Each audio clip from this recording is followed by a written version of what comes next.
listening? It is I, Numator 479. According to our studies of your puny mammalian race, we discovered you like very good coffee.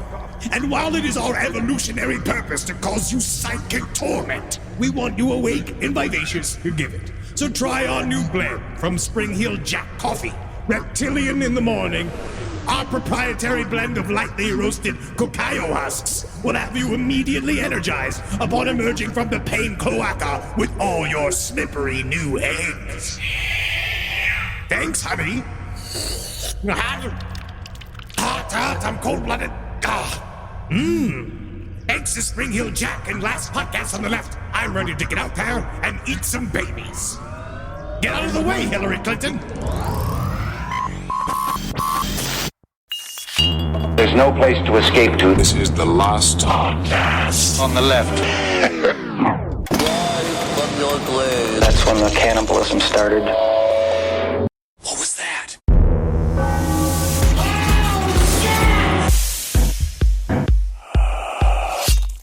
I can't wait. I'm already thinking about the silence. I'm so fucking jealous. I get to sit. I'm gonna sit. I'm gonna masturbate. Yeah. I'm gonna smoke a lot of weed. I'm gonna sit in silence. Sounds incredible. I think tonight I'm going to alphabetize my DVDs. Jesus, wow. That sounds so great. That sounds like so much fun. I love alphabetizing my DVDs. It's one of my secret favorite thrills. Yeah. Is oh no, I have to just smoke weed and clean my office. And I just do that for 2 hours. It's pretty Here's great. a question. Do I keep the Blu-rays with the Blu-rays and the DVDs with the DVDs? Mix Yes. them. Mix No, them. no. But see the different sizes in the boxes. Yeah, that's fine. But No, Blu-rays are separate from the DVDs. They're a different class. Yeah. They're a Like- different life. They might be a different class, but when I'm going to go look for a movie, I want to know that I don't want to go as like, fuck, I got that one on DVD. Fuck, I got to go to the Blu-rays. You just have to pay more attention to your library. See, the problem is I have every Halloween movie on DVD, but they're scattered. You know, like there were some of them are on Blu-ray, some of them on DVD. You know, I would don't say know. put collections together. God, but the cases are different sizes. I just think it's a mess altogether. I think it's So first of all, I want to say this whole episode, completely real. Yeah. I want you to remember when we begin, as we begin today, every single thing we're talking about, real. Yeah. In terms of there are human beings that have been a part of these stories and have spoken about these stories. And I do think that it's important to remember that if it's real to somebody, isn't it then real somewhere? Sure. Do you have the courage right here on this show to call Annabelle a bitch? What? After all of the doll-based issues we've already had, it cut out on me last week. I It cut know. out me when we were talking about Robert the doll. I think she's great. I love Annabelle. Annabelle, the Jessica Chastain of haunted objects. God, I'd want to just rub her and rub her. She is definitely the most ladylike of them, but she is based on a child. Yeah. Annabelle? Yeah, Raggedy so- Ann. Oh, yeah. Well, Raggedy Ann, I mean, so Annabelle doesn't look like Annabelle, but we'll get into that. We'll get into that. yeah. Welcome to the last podcast on the left, by the way. Raggedy Ann is technically a child. My name is Marcus Parks. Raggedy Ann's not only a child, Raggedy Ann is an orphan. So if you want to make love to that underage orphan, I put you towards one of the worst people that's ever lived, Ed Larson. I will stick to Jessica Chastain. Hey, if she'll have us. Oh, She hasn't reserved. She has not returned one of my letters. No. She's not returned one of my telegrams. She won't answer the door. Yeah. She won't answer my DMs. And I don't understand. I'll keep telling her my wife looks just like you. I remember what I know, but she's short. No, Jessica Chastain's tall. No, she's not. I've seen her in real life. When did you see her? Yeah, Does you know you fucking seen her in real life? Fuck you. When did you get to see her? I was waiting for an elevator at the movie theater with my buddy who was handicapped, and they wouldn't let us on the elevator. And we're like, "Why won't you let us on the elevator?" And he's like, "'Cause someone's coming." And I was like, "Well, just let us use it." And then we sat there for like 7 minutes, and then Jessica Chastain showed up and used the elevator and went up, and then we had to wait for it to come back down. So she wouldn't let the guy. You mean to tell me Jessica Chastain would not let the guy in a wheelchair into the elevator? Okay, she didn't know. Let's make sure we say she didn't know. It was the guy. You can She swear. made the wheel. No. It was the manager at the This Regal. is it now. It was the Jessica manager at the Regal, Chastain. treating her like gold. No, I'm not gonna Chastain. let. I'm not gonna let you do one of your bullshit slander things right now. I love you, Jessica. Hey, listen, you want to reverse some of this slander, you get back to one of my cutout magazine letters I sent you, asking for some pictures of you dressed as a frog. Come on, give it to me. Let's get on to the Warrens Part 2. We're getting further into the Ed and Lorraine Warren story. This is going to be the episode where we're covering the greatest hits. Yeah, I think that we talked about right before the show. Last episode was an introduction to just sort of a reminder who the Warrens are, what they're doing, what their style is. You know, again, they're sexy and fun. They're bringing a new vivacious edge to the paranormal world. I mean, if you actually look at the ascot sales, you could tell they are like the heat is off the charts. Yeah. But today's episode is like, well, last week was an intro. Today's the continued adventures of the Warrens. Yeah. And next episode will be, of course, when they jump the shark. Now, one thing I'll say about Ed and Lorraine Warren is that even though they've been grossly misrepresented by the movies of the Conjuring universe... What are you talking about? Look just like those guys. Me and Patty, when we hang out, sometimes people come up to me and they're like, "Are you the guy that's on Broadway all the time?" And I'm being like, "Oh, you know Joe's subs too on Broadway and Millington?" They're like, No. The other guy who can sing. And I'm like, "Oh, you mean my friend here?" And even though they lied about or embellished upon their experiences on a consistent basis, you can't say they were not true believers in the paranormal. They almost believed in it too much. Yes. For a great example, we received an email from a listener who grew up in Easton, Connecticut, which is right next to the town where Ed and Lorraine lived and where their occult museum still stands today. Now, this is definitely a secondhand story, but this listener had a supervisor whose dad owned the pharmacy where Ed and Lorraine Warren filled their prescriptions. Man, this is the shit that the other shows don't get. They don't get this kind of outreach. Shit, dude. And if you guys, first of all, you're saying like, oh, a pharmacist, what do they know? Have you ever met somebody over 60 and seen their relationship between them and a pharmacist? They just say wild stuff. They'll be like, "Yeah, I'm here because my wife says I don't take care of myself." Yeah, and you have to sit behind them being like, "Yeah, bro, I can see you have like a green foot." Fucking pharmacists are saving the world. They're keeping dudes fucking their wives. Yeah. They're keeping the guns out of the hands of also say, psychopaths. Pharmacists are some of the strangest human beings you will meet. Only surpassed by dentists. Yeah. Pharmacists are strange. I got a lot of mail on that too. You'd be surprised what goes on in the minds of It's pharmacists. like if coke dealers were nerds. But sometimes they got the same attitudes. But prescription drugs were not the only purpose for the Warrens to go to this establishment. This pharmacy was where Ed and Lorraine Warren had many of their so-called spirit photographs developed. They had to take it to the fucking records. Which is a far cry from the conception we may have in our minds of a paranormal investigator painstakingly developing photos in a creepy dark room while foreboding ambient music plays in the background. Like Henry said, they're going to Eckert's. Go down the street. I miss Eckert's. Yeah. Well, from what the guy who developed their photos told our listener, Ed Warren would come in with a roll of film, giddy at the possibility that this was the time they'd finally captured proof of demonkind on Earth.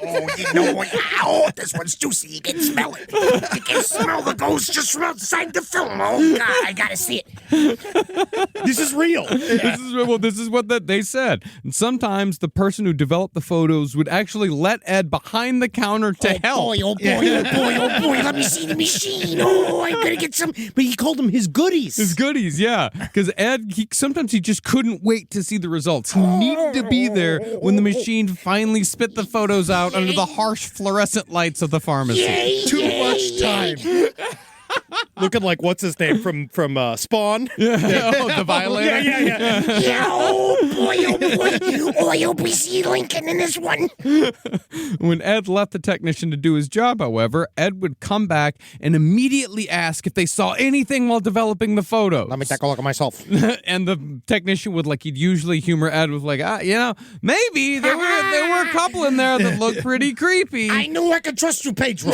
I knew as soon as I could, because you know how precious these secrets are. And it's just nice that you, getting paid $5.75 an hour, are allowed to hold the secrets of the universe. Now, do you take EBT? But while the technician gave his polite answer, Ed would rip open the package at the counter like it was Christmas Day, pull out the magnifying glass that he brought himself. Let me get some of the dressing off this. Oh, I'm you know sorry. it had a case. Oh, yeah. And he would try to convince the desk clerk that this little white dot or that little weird blob was in fact a demon. And this is the type of gusto Ed would display while just running an errand. Imagine what he was like at the scene of a paranormal event. But that's all to say that Ed and Lorraine saw demons everywhere, partly because they very much wanted the world to be a playground for the infernal. It's almost like it was their entire livelihood. Yeah, And that they almost. needed demons to be real for them to make the millions of dollars that they ended up making. It's like, of all of the people that have monetized the paranormal, that have made money on the paranormal, not besides Zach Bagans. I think Zach Bagans is now the new current lord of the pop culture. That's my polite way of putting it. Pop culture paranormal lord. Sure. Where he knows how to put it, he knows how to tell a story, he knows how to ship it around. Because I'll tell you what, I watched hours of Ed and Lorraine talking. And their stories are great, they're rehearsed, and they never change. Yeah. So he has it down pat. But these guys, they figured out, like, the way you make, quote unquote, good dollars in this, or what he says, good money. He always tells people you can make good money with this. Stay consistent. Stay in the pocket. Never break character. That's where Alex Jones is a pussy. Yep. And he fucking wanted his kids back. Oh, he's little fucking kids back because he broke character. Ed and Lorraine never broke character. No. Every once in a while, the mask would drop, but it was only in private. And that's- about money. And it was about money. But that's a lot of that stuff we'll get to in part 3. But for an example of how Ed and Lorraine saw demons everywhere, on a trip to New York City to star as guests on a TV show, Ed and Lorraine claimed that they were walking through an alley and found themselves appalled at the amount of garbage, flies, and vermin. Of So course, they've been saying about this New York for a long time, just so you know. what's that? They've been saying this about New York for a long time. But that's the thing, is that all three of us, we've lived in New York. We know this story's a fucking fib because Manhattan don't got alleys. No alleys. No, there's no alleys. Chicago's got alleys. Yeah. That's why it seems a little cleaner, because we toss our trash in the street. Exactly. Yeah, exactly. Alleys, the way that people think of them in movies, that only exists in movies. Yeah, it's like, Last Action Hero shit. Well, you know Yeah. what's funny? You know what I think is interesting is, you know what has alleys? It's downtown Los Angeles. And I do think that there's a lot of ways that you don't understand, that you've been manipulated by the media, that you're like, you have an idea maybe of what New York looks like because of how it's been pictured in movies, but then you realize like, oh no, but they don't shoot in New York. Yeah. So anytime you've seen New York, it's shot in Atlanta, or it's shot in Toronto, or it's shot in some other place. So it's like, yeah, so it's got a bunch of stuff that you wouldn't recognize. there's one, I looked it up, there's one alley in like downtown where they shoot like fucking everything. Yeah, Chinatown's got it. There is alleys in Chinatown. There's a Forget that. couple of alleys here and there, but There's- they're very rare. Yeah, there's alleys in New York, but they're all just, dead sex workers. Named alley. Very good, Eddie. Very good, very good. EddieTunes.com. But regardless, when Ed and Lorraine found themselves in this supposed alley, Ed saw a homeless man who was, by Ed's estimation, somewhere between the ages of 30 and 65. The strange... You can't tell Well, decades. I think he was... honestly, people have been saying the same thing about me since I'm 7. Well, the stranger, laying under a pile of garbage, was covered in sores and scabs, and rats were chewing at his toes. But while Ed and Lorraine stood staring at this poor man like he was a tourist attraction, He's like, hey, buddy, quit staring. I'm in bed right now. Yeah. hey, it is rats eating my toes here. Hey, these are my buddies. That rat is my wife. Well, Ed claimed that as he stood there, he watched as the man's face changed into a perverse sneer, and an ugly, inhuman look of delirium settled into the man's eyes. And then slowly but surely you heard.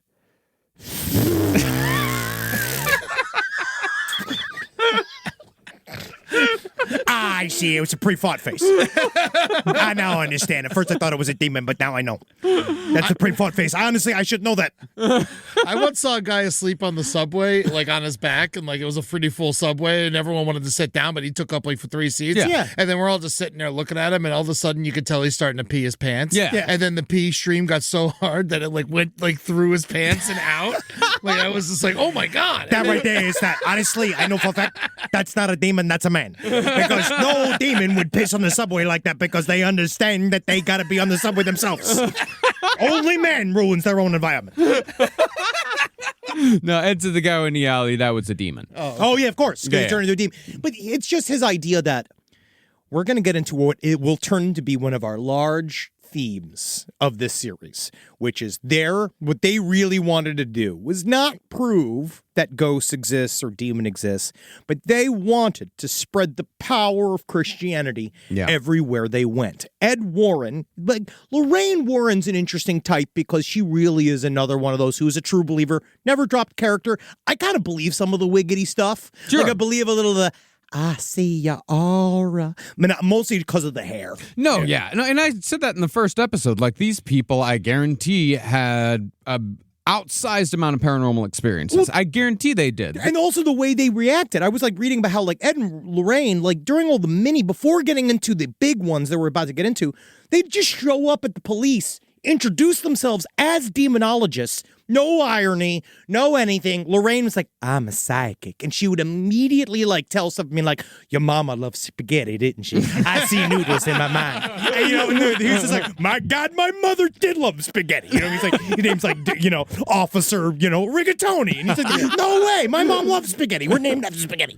But then Ed Warren was like this. He had no compunction. Like he really just was like, I'm doing, but the idea all across all of this is to tell people that the only thing that can save an entire generation is the power of Christ. Yeah. Now, Ed's willingness to believe that anything and everything could be a vessel for a demon was what helped him and Lorraine believe and sell one of their most famous tales, that of the haunted doll Annabelle. Oh. Now, from the beginning of NESPR, that's the New England Society for Paranormal Research. That's their little, that's their organization. They also sometimes call it NESPR. Fuck. That's only when they're fighting the jets. When they're a jet. That was my one line. When you're a jet. That was your line? I played a character called Snowboy, and my only line in West Side Story was, let's get those PRs. Canceled with one line. What are you going to do? Well, the Warrens would receive referrals from local priests when the priest suspected that a demonic infestation or possession had taken place, and the priest didn't really feel like dealing with it just yet. Essentially, demon hunting was outsourced to Ed and Lorraine, and this is how the Warrens came upon the infamous Annabelle doll in 1970. Well, they were the Ghostbusters. Yeah. They had a P.O. box and a phone line, and so I was reading and watching material that they sent out to their, fan club, and also the VHSs that you could purchase back in the day. They released it all to YouTube. They dumped it all out. And it's interesting, they were like, you got a ghost and you're local, give us a call. And they would give the number, and you would just call Ed and Lorraine Warren, and this is how they operated for years. Rise from your grave. Now, unfortunately, the Warrens' own perspective on the Annabelle case is really the only one available. But I think that the story of Annabelle is important to tell, if only because it shows you how wacky and blown out a Warren story can be when no one pushes back. So in 1970, a woman bought a Raggedy Ann doll from a hobby store in Hartford, Connecticut, as a present for her daughter Donna, who had just graduated nursing school. Presumably, there was some sort of symbolic reason behind this gift, as it seems a little underwhelming for a grown woman who just graduated nursing school. I think you'd be surprised how prevalent stuffed animals are still even in the rooms of adults. Really? Yeah, I think that stuffed animals are around more than we think that they are, and they're gripped more, and they're anthropomorphized more than you think that it is. I think I've definitely, back in my single days, you'd be surprised. You wandered into a room and a woman filled with stuffed animals. Many, many, many stuffed animals. And then That you're happened to you making more than- drunken love on top of a bunch of stuffed animals in a room, in a weird, dark room in Bushwick. That never once happened to me. Happened to me multiple times. Maybe it really talks about who's attracted to me. Yeah, I think it's just more about like the types of women that we encountered in our time in New York City. Yeah, mine was a lot of women in sort of like a unicorn onesie, smeared makeup, going, "You're gonna save me, right? Yeah. You're gonna save us all, right?" My favorite kind. Yeah. Henry's ladies had less cigarette burns than you. Not a point I can refute in any way whatsoever. But whatever the case, this Raggedy Ann doll was massive. It was 3 feet tall with long dangling legs. It was a grippable doll. It was super grippable. It was kissable. Yeah. Kissable and huggable. I actually don't. I think that they were all that big for a period of time. Yeah. I think the people liked bigger dolls back in the Those day. old G.I. Joes were huge. Yeah.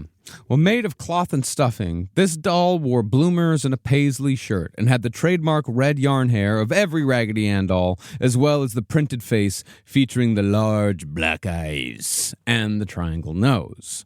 Now, within days, Donna, her roommate Angie, and Angie's fiancé Lou, they all noticed that there was something off about this doll. At first, they were just small movements, like changes in the positions of its limbs. Sometimes the doll would be found with its arms crossed, or it would be found standing upright on its own feet. It's me. I'm up. Hi. Take me outside to pee. Oh, no, I'm shitting. The upright position was particularly disturbing considering how Raggedy Ann was a floppy sort of doll. It didn't have any internal wires that could make an upright stance possible. But soon after the changes in position, Donna and Angie would come home to find that the doll had moved to an entirely different room, seemingly of its own volition. On one occasion, Donna left the doll on the couch when she went to work, but when she returned, the doll was on her bed, and the door to her bedroom had been closed. I'm changing my wetted bloomers. I'm sorry I made my bloomers all wet. Told you to take me outside. I hate this doll. Why did we get this doll? Where's the nurse? Now, Donna and Angie claimed, or should I say the Warrens claimed, that a month after the activity began, they began finding messages on parchment paper clearly written by a child that read, "Help us," or "Help Lou," referencing Angie's fiancé. From there, the activity escalated after the doll had once again moved itself to another room. But this Can you time, imagine trying to go to take a shit? And you open up the door, and Annabelle's just sitting on the toilet. Just like, that's scary. Like, first of all, like, that's just scary. Yeah. And then it's also Oh, yeah. like, you don't pay rent here. Yeah. But it has a fucking bathroom. you think someone's got to pay rent in order to use a bathroom? As far as I'm going, hey, my home. Yeah. Oh, yeah, that's right. I forget you get the pay toilet in your home. Yeah. But this time, when Donna picked up the doll, she found what appeared to be drops of blood on the back of the doll's hands and chest. Quite concerned by this point, Donna and her roommate engaged in the services of a spirit medium. The medium immediately called for a seance, and during the ritual, the medium said that she had contacted the spirit of a young girl who had once lived on the property where Donna and Angie's apartment building had been constructed. The spirit's name was Annabelle Higgins, and her lifeless body had been found on the very land where Donna and Angie lived when Annabelle was just 7 years old. But the spirit said she felt safe with Donna and Angie, and therefore wanted to stay. So, despite warnings from Angie's fiancé Lou that the doll was in fact evil and Annabelle was not what she claimed to be, Donna and Angie gave Annabelle permission to inhabit the doll permanently. After that, the situation escalated again. Spirits love being squatters. Yeah, they love being invited. Yes. Now, perhaps because he'd sounded the warning bells, Lou became Annabelle's focus. He began having recurring nightmares, and one night awoke to find himself completely paralyzed, sleep paralysis. Standing at the edge of the bed was who else but the floppy, Raggedy Ann doll with the big black eyes named Annabelle. Hi, you sleeping? Yeah, you trying to sleep? From what Lou told the Warrens, or at least what the Warrens said Lou told them, Annabelle slowly glided up Lou's body. It's a nice leg. Strong shin. thick thigh. Oh, your nuts stink. You made him want to watch some of that. 7-year-old. No. And you're a ghosted eagle. I know. I noticed you're now speaking like Michael Jackson. Is it? You're ignorant. Every child safe with me. I have a dream for every child. Before Lou knew it, the floppy doll was choking him with so much force that he blacked out. Came his pants. God, wow. Wow. The next day, Lou and Angie were in the apartment studying maps for an upcoming road trip when the apartment got eerily quiet. Rustling was heard coming from Donna's bedroom. And that's not rustling. That's rustling. Yeah. Where's that rustling coming from? Thinking it might be a burglar, Lou and Angie apprehensively checked the room. There, they found only Annabelle, tossed on the floor in a corner. As soon as Lou got close to the doll, though, Spread eagle. he felt like someone was behind him, and in a split second, Lou was doubled over in pain. His shirt was quite suddenly stained with blood, and when he removed it, they found 7 distinct claw marks on his back, hot as if they had just been burned. Mysteriously, the wounds fully healed and disappeared within 2 days. Oh, so it was a lie. No. It was mysterious. It was mysterious, as Henry said. Also, 7 doesn't make sense. We're gonna get there. Yes, it does, because it's a special number. Like how 3, see 3 is, and anytime you see 3s, it's a mockery of the trilogy of Trinity. The trilogy. No, it's the Die Hard trilogy. Yeah. Any single time you see 3 dots, it's a mockery of the Die Hard trilogy. I thought there were 4 Die Hard movies. I don't count the other 2. I don't count anything past Die Hard with a Vengeance. The first 3 are obviously the best ones. The other 2 were money grabs because Bruce Willis was having more and more advancing dementia. And so I don't count those. But when it's 7, it's a phone number. But claws are 4 or 3. Yeah. So I guess maybe one hand had 4 and the other one had 3. And the 4th didn't get you. Yeah. Okay. All right. I can deal with this. Cool. Now, after the physical attacks, Donna contacted an Episcopalian priest who contacted another priest who contacted Ed and Lorraine Warren. Yeah, can you imagine hitting up Episcopalian priest and asking him to do jack shit? Yes. It'd be like, call a Catholic. I don't do anything. We don't get paid. Yeah, this shit is chill. Yeah. That's the whole reason why we're here. Yeah, I'm one of the nice ones, kind of. And the Warrens immediately knew that this was the sort of case they prayed for daily. Oh, yeah, they were like, yes, Yeah. They love this shit. And this is local. This is when they're still just trying to make their nut. This is their first. The last one we just heard, this is just them when we were kind of hearing them, they were just revving up their ghost hunting like industry. Yeah. This is like their first real big get. 1970. Now, during their first meeting, Angie suggested the possibility of moving to escape the entity. But as Ed would say again and again to the folks he claimed to help, moving would be a futile gesture because the spirit had already attached itself. See, when he knew immediately that it wasn't a spirit, because he walked in there and because the thing about Ed Warren is that it's all about style. So he walks in, total control, total calm. Walks in, be like, hey, how you doing? It's nice to see you. Gotta go. Oh, hey, this was got a little ghost doll situation here. Oh, don't worry, we're gonna handle this. You gotta even worry about it. All right, we're gonna take this all down. You got coffee? You got any Pepsi? I gotta take the 2 at the same time because if not, I throw up. All right, so with Annabelle here, we're looking at it. All right, so she's jumping back and forth, and that's what he was saying is that human spirit has no power to move things. So the first thing he says.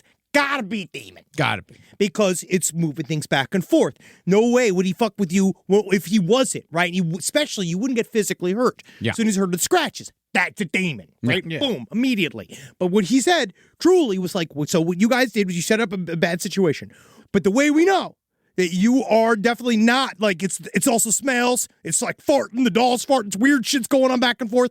And he was like, you're haunted by a demon. Think about demons, though. They don't haunt places. They haunt people. Yeah. Plus, if they move, it makes his commute worse. Yeah. You're real close to me right now. No. I don't want to take the highway. When they asked if they could just destroy the doll, Ed said that didn't help either. What the fuck is wrong with you? Yeah, that's always how they react. It's like, whoa, because the problem was not the doll itself. I mean, the doll was a doll like any other. Like, it was just another Raggedy Ann doll, but it had become a vessel for a demon. If it helps, it's more or less Chucky, but with the demon instead of a serial killer. There's nothing special about that good guy doll. It was just that was the good guy doll that Brad Dourif chose to inhabit. By Ed's estimation, if these people had waited another 2 or 3 weeks, one of them would have become possessed. But one way or another, what was going on with Annabelle was the fault of the people who might have become possessed, because for Ed, demonic possession was always about blame. That's the most Catholic thing that you could kind of see. It's like, it really is. It's all, not only are you fucked, but it's your fault. Mm-hmm. He said that the responsibility for this whole scenario was on Donna and Angie because they'd given the entity recognition in the first place after the mysterious movements of the doll, which I don't really get, because what is he saying? That if a doll's fucking flitting around the house, you're supposed to ignore it? Yes. That is literally what he says. Yeah. He says it's on you. You got to ignore it. You have to literally just Like, you don't talk about it at all? Do not acknowledge it at all. That is what he says. It's how you deal with ghosts and trolls, where you do not give And rats. anything.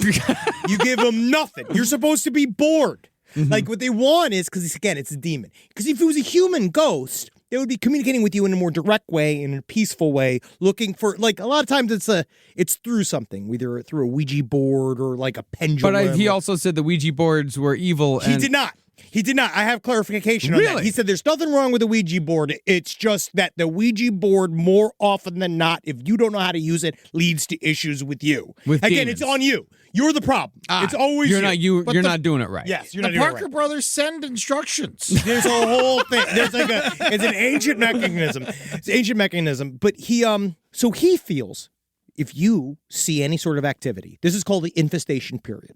Things are sort of building up, and he believes that you're literally not even supposed to look at it. You're just supposed to act like it's that. If you engage with it at all, you're giving it a hold into this world, because all it wants is your attention, Marcus. It's all sitting there, no matter what it's doing. It's flicking back and off because it wants to say hello. It wants you shutting the light off back and forth. It's playing with dick and balls. It wants you to say hello. Yeah.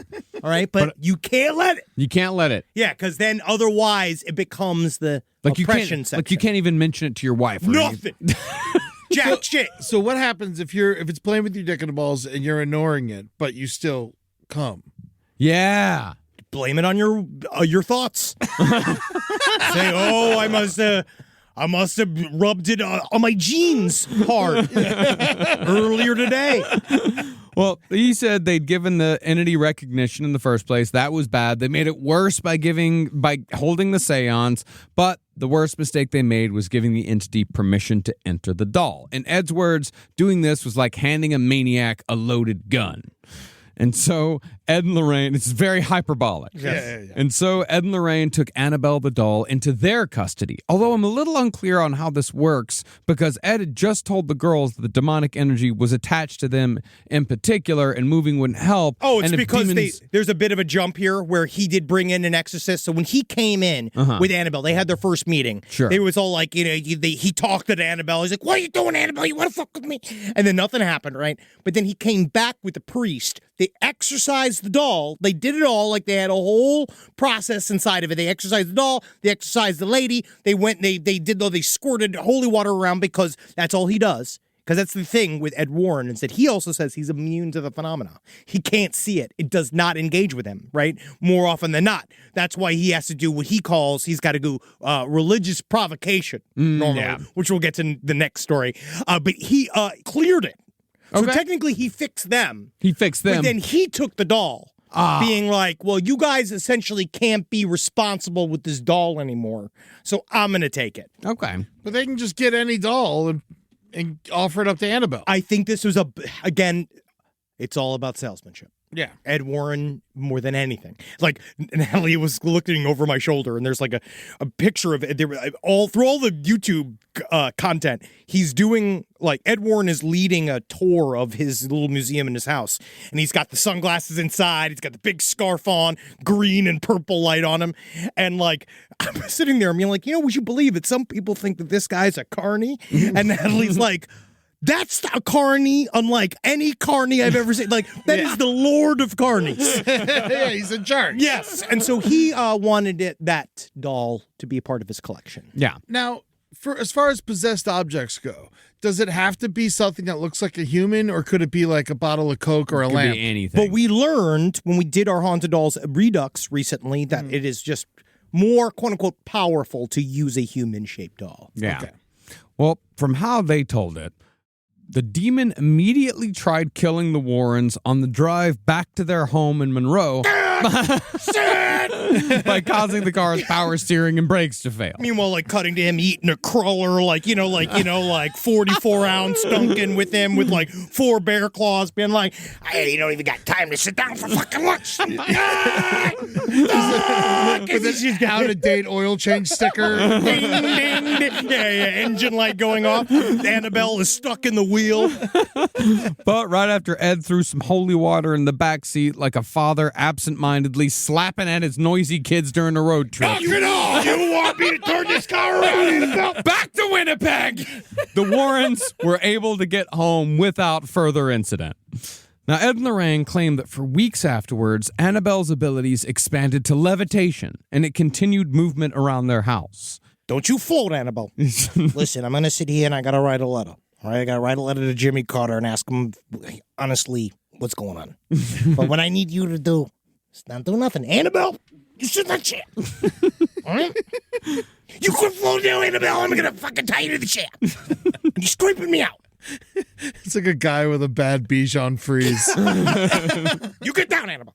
Well, true to form, once the Warrens were the only witnesses, they claimed that Annabelle could make an ethereal black cat appear, which would just as quickly disappear.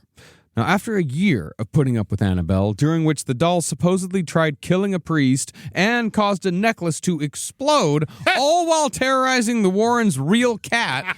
That fucking cat has just got to just be the most traumatized cat, seeing phantoms everywhere, like just all day long, just the devils and witches and haunted brides. And it's just like, listen, I'm already a black cat. Do you think my dreams aren't scary? Get me out of here. Call the police. Well, after a year, they finally locked her away in the infamous positively do not open case, where she has remained ever since. Well, that priest did treat Annabelle disrespectfully. He did pick up Annabelle. He's like, because he tried to show that there's no power in the doll, and he picked up Annabelle, and he's like, "You have no power here, Annabelle," and he threw it across the room, and Ed Warren was like, "You're not gonna like that. You're not gonna like what she does now." And so he got into a car accident. She said, Lorraine was like, "Be careful when you're driving on your way home." And then the priest almost got into an accident, and then he called later on. He's like, "Why did you tell me to be careful on the road?" And Lorraine was like, "Oh," flapped your tits around. But these are also all stories that the Warrens told. No, hey, Marcus, no way. There's no way this is not entirely accurate. Yeah, no one talked to the priest. Yeah, no one taught. That's the thing about these We stories. don't even know if the priest existed. Yeah, that's the thing about all these stories. These all come from like Ed and Lorraine Warren. Very rarely, like sometimes you do get, like in the last episode, like Andrea Perron did speak, wrote a whole book about it. Yes, we did too. I did get a little bit of, not feedback. People said we did the Perrin family dirty in terms of not believing anything about the haunting, where she did write 3 entire books about the experiences they had in that house, which I think it's, again, remembering that the spiritual world and these types of experiences with the phenomena are very, very subtle. And it's Ed and Lorraine Warren that create sort of a big giant story arc about all of these things after the fact. Well, that's kind of the problem with involving Ed and Lorraine Warren. It's like, this is a conversation that we've been having like over the phone again and again, is that you say that Ed and Lorraine are necessary to the paranormal world, like they're sort of like cynically, in terms of like and all that. In terms of the survival of the quote unquote paranormal industry. And what I say is that all that their involvement every time. See, for me, when I hear Ed and Lorraine Warren, my first thought is bullshit. Of course, this story is bullshit, like, because they lie. They're liars. They're the ones that give the cynics every single bit of power they have to say, no, this entire thing is total and utter horseshit because of these people right here, because of these hucksters. Because what we have learned. So if anything, I take no responsibility. Good. But I also think with them, it was never about the ghosts at all. Yeah. It was all about spreading the power and message of their savior. Yeah, which They did, effectively. Yeah, which we'll get into that next episode, but they were wildly successful. Yeah, 3 books doesn't impress me. There's 7 Puppet Master movies. It takes hundreds of people to put together a Puppet Master film. Don't you talk shit about Full Moon Productions on this show. You're a friend of the show. Now, while we don't have a straight debunk of the Annabelle story, we can say that it shares quite a bit with one of my favorite Twilight Zone episodes, one starring Kojak himself, Telly Savalas. This episode, released 5 years before the Annabelle case, is titled The Living Doll. Oh, yeah, I remember this episode. Yeah. That was a good one. Now, the plot revolves around a doll called Talkie Tina, who terrorizes an infertile stepfather, played by Telly Savalas, who takes out his rage about being infertile on his young stepdaughter. I've seen some documentaries that seem to begin with that scenario. But then, of course, the man leaves, and then somebody else comes in who's not infertile. Not infertile. Yeah, Well, infertile's different than impotent. Yeah, no, I know that because I want a baby. Give it to me. Give me. Can you make the shoot? Mm-hmm. So anyway,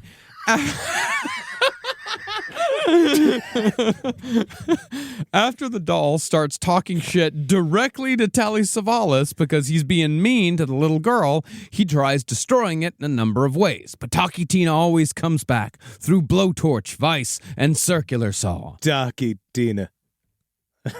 I love you. By Telly Savalas. My God, Talkie Tina, goddamn, if you weren't a little doll, what'd I do to you? Well, finally, Telly's wife is about to leave him because Telly's obsession with the doll has gone off the rails. Finally, he begins to think maybe it's all in his head, and he gives the doll back to his stepdaughter if they promise not to leave. But that night, Talkie Tina causes Telly's death by tripping him at the top of the staircase.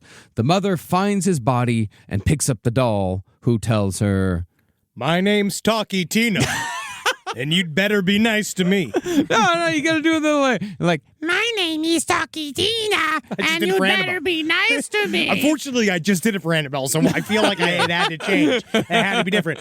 My name's Talkie Tina, and you better be nice to me. Proud Mary, keep on turning. Yeah, I think Ike really disliked when Tina was talking. Now, yes, a TV show that aired 5 years before the Annabelle incident is no more proof of plagiarization than the Outer Limits Alien episode aired just before the Betty and Barney Hill abduction is. But the connection is that the name of the mother in the Evil Doll episode of The Twilight Zone was Annabelle. Sure, but that might have come from the people who had the doll originally. It might have come from the people originally, possibly. Yeah. I don't know. That's one of those where haunted dolls and haunted objects have been around forever. So I'm not really that, I don't think he stole it necessarily from the Twilight Zone, in terms of the structure of the story. I just think that it's, they thought someone had a creepy doll, but they moved around, and then he basically took that and ran with it. But they didn't name the doll Annabelle. Remember, Annabelle came up in the seance. That's right. But that came from the medium. If that story's true. We don't know if any of this story's true. No, of course not. But I do. There were witnesses to Annabelle, but they're all just came from the mind of Ed Warren and Lorraine. I didn't even think about it like that. But yeah, it's just coming from them. Yeah. And furthermore, it's all like that's the thing. Yeah, there is just their story. There are plenty of witnesses, and who told you about the witnesses? Ed and Lorraine. Yeah. Yep. Well, furthermore, concerning the credibility of Annabelle, back in 2022, she made an appearance at a paranormal convention hosted by Nesper and organized by the current caretaker of the Warrens Occult Museum. That organizer was the Warrens' son-in-law, Tony Spera, who has taken the mantle of paranormal guru since both the Warrens died. Now, even though the alleged demon inside Annabelle was said by the Warrens for years to be among the most dangerous in their custody, Tony still brought this artifact into a room full of potential possession victims. Yeah, dude. Yeah, honestly, if he possessed 5 people in that room, that's extremely good for business. That's why he did it. If it just turned into a rash of Annabelle duplicates in a room, that's awesome. It's incredible. All right, Annabelle, we got one more shot at this. It's a big show. It's an industry showcase. I'm gonna need you to give it all you got, Annabelle. All right, I need you to fucking get it all out. Perhaps most telling is the side business Tony built around Annabelle. Quite recently, Tony sold his own brand of vodka called the Harridan Vodka Paranormal Reserve, which is said to have been aged in bottles next to the Annabelle doll. What does it mean anything? No, they fucking left a bunch of bottles of vodka near a doll. That doesn't make any sense. If Annabelle was soaking in the vodka, That'd be awesome. That'd be great. would Yeah, I would love that. That'd be the Annabelle Reserve. That'd be awesome. Yeah. A giant bottle of vodka with like a little floating Annabelle in the middle of it. And cheekily, the vodka was limited to a run of 666 bottles. ooh, diabolical. And it came in a bespoke case with a Ouija board etched on the lid. That's awesome, actually. Now that I've made fun of it, It was like $300. all right, never mind. In other words, the current caretakers of Annabelle don't take her anywhere near as seriously as the Warrens claim to, and that's if the Warrens ever took her seriously at all. Whoa, it's still $199. It's $199. Each bottle. Each bottle's includes- $199? Yes, it's got a box. It comes in this Ouija box. Among the artifacts in the museum are a human skull. This is him talking about how it was in the museum and it was made in the museum. Doesn't make any sense. Each bottle includes gloves for handling and protection. I forgot it comes with rubber gloves. Yeah, it comes with magic gloves. That's awesome. It's just Popov poured in the different bottles. Very much so. Yeah. No. This is fucking bottom shelf. Yeah. But when it comes to hoaxes, nothing compares to the most infamous case of the Warrens' career. This is their dangerous. The year was 1976. Computers were nowhere. America, 200 years old. It was the bicentennial. The paranormal revolution that swept the nation during that decade was in full swing, and the entire world was about to hear of the existence of a little town in Long Island called Amityville. Oh, sweet, sweet Long Island. Get out. Amityville, which means friendly town. Does it? Oh, just like Amity Island. Yeah. Now, as we extensively covered many years ago on our Amityville series, in which we mostly focused on the murders, a young man named Ronnie Butch DeFeo murdered his parents and 4 siblings in a single night, moving from room to room with the .35 caliber rifle, supposedly because demonic voices had told him to do so. Remember, his sister helped. Well, that's the theory. Yes. Never been proven, Yes. but the theory is that his sister helped. But the gunshots, did it wake up the other people in the other rooms? That's the theory. is That's that the this- demons. Yeah. That's why they didn't wake up, because it'd be demons. Make them go to sleep. Make them very restful. Memory foam demon. Yeah. Or they have silencers. No, He did not have a silencer. He did not have a silencer. The demon was the silencer. Okay, wow. Oh, wow. Wow. Okay. A year later, a year after the murders, just a year, a couple named George and Kathy Lutz moved into the DeFeo home with their children, claiming that the disturbingly recent murders didn't bother them at all because it gave them a chance to get a great deal on a nice house in a good neighborhood. Oh, very much so. They bought that house for $50,000.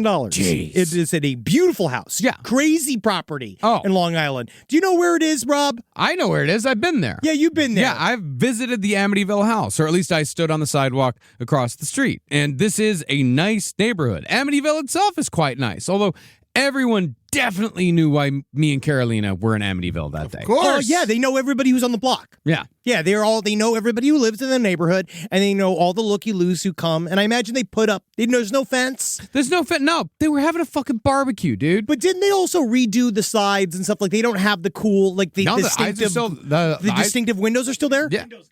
The windows the are window's gone. gone. Oh. Yeah, they pulled it all out. Did they clean the blood off the walls? No. No.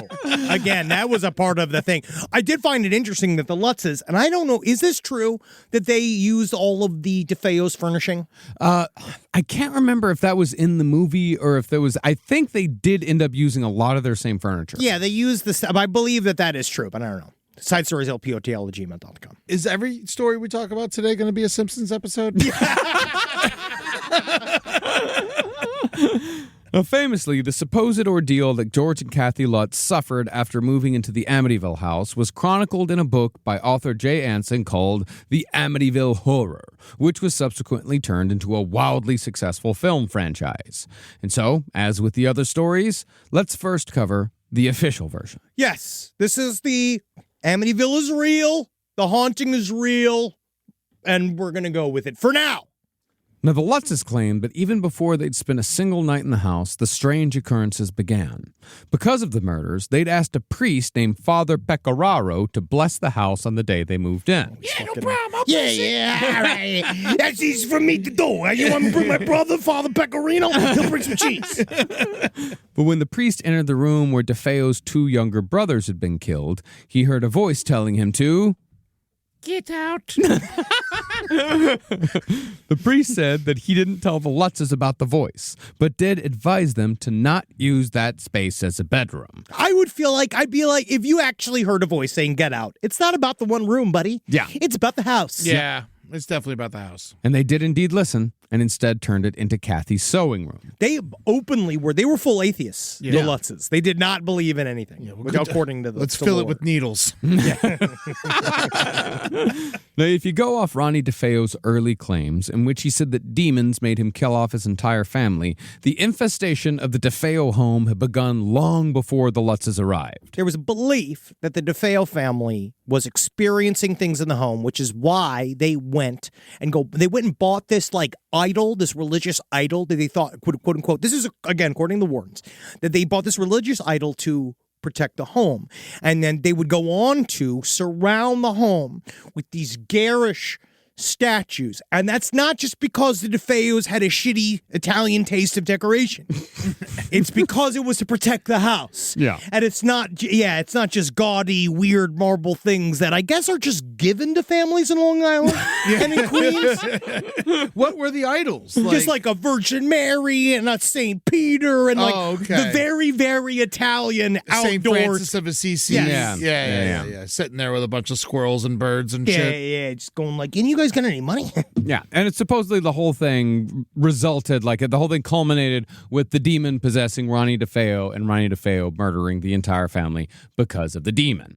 Nevertheless, the Lutzes' experience started small, conveniently following Ed Warren's demon possession timeline. Strange smells, ranging from bile to perfume, began emanating from different parts of the house. Hundreds of flies infested the sewing room despite it being the middle of winter. Black stains appeared on the toilets, and green slime ran down the walls. You got slime, Henry. I do have slime. It is a thing that comes up quite often, which is called an apportation, according to Ed Warren. Apportation? Apportation. Apportation, yeah. Well, things then allegedly turned physical. Kathy Lutz was touched on multiple occasions, and George was awoken every night at 3:15 a.m., which was the alleged time of the DeFeo murders. It's also 3 a.m. See, 9 to 6 are the busy hours for ghosts. This is true. 9 p.m. to 6 a.m. That's when ghosts are on shift. And that's when they're most powerful. 3 p.m. is ghosts' lunch, which is why the 3 a.m., that's a ghost lunch period, which is why they're most busy in our homes. Yeah, and when his sleep apnea kicked in. Yes. George then began having visions, seeing his wife as an old hag, and Kathy even allegedly levitated above their bed. Deciding they needed spiritual guidance, the Lutzes once again contacted Father Pecoraro, who refused to step foot back in the house after his first experience. With no one else to turn to, the Lutzes packed up after 28 days and moved in with Kathy's mother on another part of Long Island. Another win for a Long Island mother. This is where Ed and Lorraine Warren enter the picture, and by this point, they'd become quite the media-savvy pair. They arrived with a psychic named Alex Tanis and a reporter from a local news station, and together, they were going to perform a seance to attempt contact with the spirits infesting the Amityville house. Now, according to Ed Warren, the second that he got a call about the Amityville house, things were going wrong in his own home. Things were like, the telephone was going off, and he'd pick it up and go, hello? No one there. He said one of the worst things is that he knew something was wrong. So when he arrived at the Amityville house and was walking up the stairs, he tripped. He never trips. That's what he says, is that he was like, I know, because you see, my feet are too small to trip. Oftentimes, it's like my toes actually get out of the way of my feet before they're even in the way. So it's actually many times. It's actually it's actually impossible for me to fall down. I don't know. he seems a little weak. He's got the little legs and the gigantic belly, which Feel these feet. Touch my legs. Touch my legs. You tell me this is the legs of a big, thick Italian boy. actually those are pretty. He does have pretty strong legs. This is, you don't think I don't have. If you want to know something about Ed Warren's body, It's you. it's here. Yeah. Like, if you want to know, same size. Hey, I bet you, if he had, like, outside of the Chinese theater, if he had his handprints and his footprints in It there, would fit. I know it'd be exactly the same. All right. Exact same size. Well, strip. Excuse me. Let me take off my Spanx. It's going to take 45 minutes. Rise from your grave. Now, if you'll remember, Lorraine Warren was the psychic of the pair, who was sensitive to both spirits and auras everywhere she went. When she entered the Amityville house, she said that she felt an immediate and overwhelming sense of dread, saying that it was the deepest and closest to hell she ever wanted to get. When they went in, Lorraine, so she's obsessed with this guy. So anything that's from Italy, Lorraine trusts implicitly. So she was just like, I was under the spiritual tutelage of a saint by the name of Padre Pio. And I saw him. Look at these pictures. And they show all these pictures of Padre Pio. It's just an old man with a hood on. He's like, can you see the holiness coming from him? He was from the Vatican. And I held his symbol close to me, knowing, oh, Padre Pio, you will save me. You will protect me. And all you hear is like, see. See, Lorraine, I will protect you with my body. It's like, ooh, ay, Padre Pio. Ay, indeed. But then Ed Warren walked in, because first of all, she's clutching this, and you could see in these pictures, she's clutching, she's looking around, very scary. Ed Warren's like, I'm going right to the center of the hole. I'm going to the center of the hurricane. So he was like, I'm going Didn't down to the understand any of that. Yeah, I'm going down to the hurricane. Honestly, if you spend He's going hours to the center of the hurricane. if you listen to Ed Warren talk, he does not say full words. Yeah. Like it is, I'm now discovering that's what the Connecticut accent is. It's mushmouth. Yeah. And so he went down there and he was like, this was what I was saying before. It's like he's hunting quail. He's like, the way you gotta get the attention of a demon. Religious provocation. So you go in there and go, oh, I love Jesus Christ. Oh, Jesus, he's a good man of mine. I love that buddy. He's my best friend. You go down. He went downstairs, and so what he does is because he barely sees ghosts, but he knows a way to get a demon to jump at you is that you throw a cross everywhere, and you basically just throw holy water into the air and go, come at me, demon. He's the first ghost, bro. Yeah, he is. He really is a ghost, He goes bro. in screaming. It's an aggressive thing. And so he says here, he went down to the basement, and he was like, and I felt the single most repressive piece of spiritual activity I've ever experienced. Like 100 needles pushed me down on the ground. And then Ed Warren did his patented, which he calls his religious resistance. And this is completely legitimate, where he goes, religious resistance. And he goes, the power of Christ means that you will not. The power of Christ means you will let me go. The power of Christ means you won't touch me anymore. And he's like, demons are so scared of the holiness of Ed Warren. Demons run away. literally saying religious resistance. Religious resistance, which is amazing. It is like I It's read like this. Citizen's Arrest. It is so good. It's like fucking a D&D, like a cast magic missile. Religious resistance, get away from me. Oh God! But he said then he came out of the basement of the Amityville Horror House and just was like, "We gotta go," and got everybody out.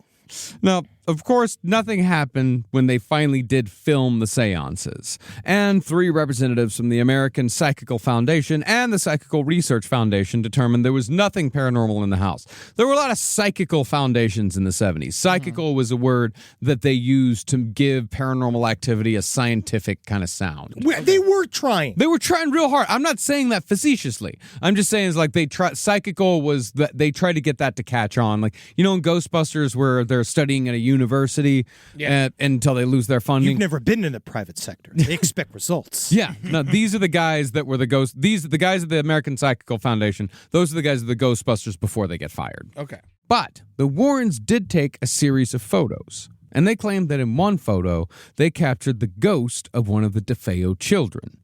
Now, the photo is extremely creepy, appearing to show a little boy with glowing eyes peeking out from behind a banister. It's in black and white. It's everything you want from a ghost photo. Yeah. But it is generally believed that the photo is actually of one of the Warrens' assistants, a guy named Paul Bartz. He just had a tiny head. He's a little man. Yeah, He he's just a little happened to guy. be, happened to look when the flash, because they always put the flash on it like the highest possible level. Oh, they do. He says that you have to Yes. see ghosts. That's what Ed Warren says. Look, yeah, of course, but that's the thing, is that by doing that, he's creating the conditions to make a little white blob. He's doing photography badly. That's how you get ghosts. That's how you see ghosts. He also, do you know there's a second photo from the Amityville house? No. So when I was going through all the footage, there's a second photo, and you see Lorraine Warren in a room, and you see there is a moose head on the wall, and she swears, she's like, and if you look close in this capture, you see within the horns, she called them horns, the face of Padre Pio. And you just see this thing where she swears it's the face of Padre Pio watching over her from the horns of the moose. And then you see the very end of this horn, this little thing. And he's like, if you notice, Ed is like, if you notice right here, right at the very top, right at the end of the antler, little head. And if you see right there, is that not Ronnie DeFeo? And if you look at the end of this moose's horn, you will see there is a little head. I'll show it to you. Please. It doesn't make any sense. Yeah, because Ronnie DeFeo's in prison at this point. He's not dead. Is it like in that fucking episode of Twin Peaks where like He's captured inside. Josie turns into the fucking, yeah. He's captured inside. I still think it's bad photography. But he's like, it's just funny where he's just like, it's the look on his face. He's so excited. happy. Yeah. He's so happy. So he's talking to Tony Sparrow in all of these various videos. And he's like, if you just look, he's like, right there, little head. It's that, that's what seals it. Like, he's just so excited. It's very matter of fact. You can't even argue against that. No, he doesn't let you. No, you can't. You can't He'll argue. punch you in the face. He'll attack you. Physical attack you. Now, the photo was not shown publicly until 1979, when Kathy and George Lutz were on the Merv Griffin show promoting the big-budget movie adaptation of the Amityville Horror, which we've all seen. It's fucking Margot Kidder. It's great. James Garner. Brolin. Yeah, Josh James Brolin's dad. Yeah, James Brolin. Yeah, they're all Who's great. in it. great. He plays such a good, like, classy maniac. Yeah. Because that's like back in the day when beards meant you were crazy. And here is where we get to the real story. Now, it is very possible that there was some sort of paranormal activity going on in this house. If there was going to be a place where there was going to be paranormal activity, it would be, if you believe in the idea that trauma creates ghosts, that's where it would be. Yeah. But when you start listening to the people involved in publicizing the story, it's safe to say that it was not the portal to hell that Lorraine Warren claimed it to be. Allegedly, the entire scheme to push the DeFeo home as a haunted house of unimaginable horrors was created by Ronnie DeFeo's defense attorney, William Weber. See, if you'll remember, the Lutzes moved into the house just a year after the murders, and Ronnie DeFeo hadn't yet gone to trial. In fact, he was planning on pleading not guilty by reason of insanity. They were going to use the demon angle. Now, this story is a little convoluted because it is an idiotic plan. It helps when the plan's also fucking stupid and you're trying to kind of describe it. But William Weber approached the Lutz family with a book contract, saying that a ghost story based around the DeFeo case could somehow help DeFeo's defense, and the Lutzes could make a pretty penny in the process. But there's going to be a murderer on the loose that loves killing people in your home. Yes, but think about the book deal.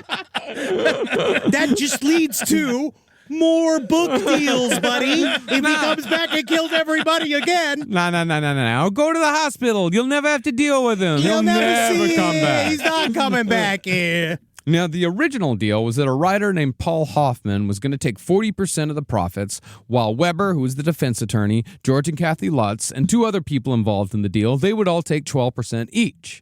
And as this was before the Son of Sam laws, which prevented criminals from profiting off their crimes, each one of those people would shave off a little bit off of their own percentage to make sure that Ronnie DeFeo ended up with 5%. I mean, he wouldn't have a book without him. Yep. So you might as well pay him out. But in a case of the grifter getting grifted, the Lutzes were savvy enough to deny the deal but steal the idea. And they took the story to writer Jay Anson for a far more lucrative 50-50 split. This is the one family, because normally this is always the criticism that comes up is all the money that's made after these types of stories and how people like financially profit from stories of their homes being haunted. And this is the one where the Lutzes, yes, they did make out pretty handsomely, but is it worth it to make that much money for what it then does to destroy your entire life after the fact? Well, so it just depends on what's your price? Well, what's your price on never having a normal life ever again? But it's the same question that people ask like a criminal. It's like, isn't it easier to just get a job than it is to steal cars? Oh, jobs are so much harder. Yeah, as a comedian, which is essentially a lifelong con job, it is so much more difficult than being an accountant. Yeah. Except I physically couldn't be one. Yeah. An accountant. But that's the question people ask, but people still do it. Yeah, sure. Like, man, when I worked at the poorhouse, there was like 10 owners, and they all would come in the office and kick me out, and then I'd come back and there'd be less money, And I always had a joke that if none of the owners stole from each other, they'd all make the same amount of money. Yeah, you'd all just have money. And so, after the publication of the Amityville Horror, a legal battle ensued with the original deal makers, and DeFeo's lawyer came out and said that the entire story was a hoax created between himself and the Lutzes over many bottles of wine. And it could be the hell. The Lutzes might have like, yes, some really weird shit's happening in this house. And then it just, sort of goes from there. It gets bigger and bigger and bigger until it becomes the story of the Amityville Horror. But the real story is probably just some real weird shit happening here. Well, then you have the two most the Colonel Parkers of the paranormal world, Ed and Lorraine Warren, who can show up and can be like, hey. Well, they anoint you. They anoint like, this house. Here's the brand. Yeah. Warren's brand. Now we could do a bunch of shit with this. They remind me a lot of Otho from Beetlejuice. It's just this idea that they could come in and they're like, there's money here. Like, I realize, like, as an adult, because it's Beetlejuice, when I was a kid, I'm watching it, and it's all, like, fun and games because I'm just thinking about Beetlejuice. But then you realize, like, no, it's actually kind of like this funny concept about monetizing the paranormal, like these stupid New York yuppies, like, wanting to turn everything into a hustle. And they're doing the same thing. Yeah. They were an exploitive managers of ghosts.